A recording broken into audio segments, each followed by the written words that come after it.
পুরুলিয়ার গ্রামাঞ্চলে দিন দিন বাড়ছে অবৈধ মদের ব্যবসা, আর সেই মদই কেড়ে নিচ্ছে বহু পরিবারের শান্তি।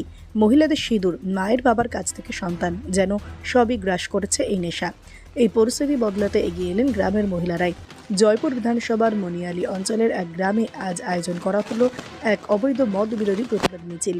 গ্রামের সমস্ত মহিলার উদ্যোগে এবং এলাকার বিশিষ্ট সমাজসেবী দেবজ্যোতি সিং দেওর সহযোগিতায় মিছিলটি সংগঠিত হয়। মিছিলে হাঁটলেন হাজার হাজার মহিলারা। সবারই একটাই বার্তা, গ্রামে কোনোভাবেই অবৈধ মদ বিক্রি করতে দেওয়া হবে না। যদি কেউ লুকিয়ে মদ বিক্রি করে তাহলে গ্রামবাসীরাই তার উপর জরিমানা দেবেন এবং গ্রামের সামনে অপমান করা হবে বলেও জানিয়ে দেওয়া হয়েছে।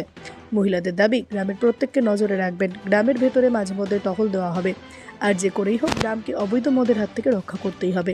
এলাকার সমাজসেবী দেবজ্যোতি সিং দেও বলেন, এই আন্দোলন শুধু মদের বিরুদ্ধে নয়, এটা গ্রামকে বাঁচানোর লড়াই, পরিবার, সন্তান আর সমাজকে রক্ষা করার লড়াই। পুরুলিয়ার এই প্রতিবাদ যে আরও অনেক গ্রামে অনুপ্রেরণা হয়ে উঠবে সেই আশাই করছে স্থানীয় মহিলারা।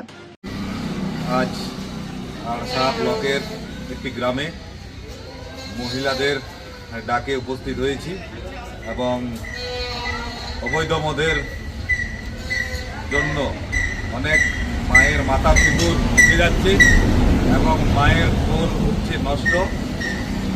তাই আজ আমরা একত্রিত হয়ে এই অবৈধ মদের বিরুদ্ধে সোচ্চার হয়েছি এবং আমরা সরকারি আইন কানুন মেনেই এই প্রতিবাদে নেমেছি এবং আইন কানুন মেনেই এই প্রতিবাদ করব।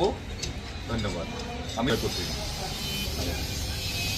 আমি দিব্যজ্যোতি সিংহদেও, জয়পুর থেকে।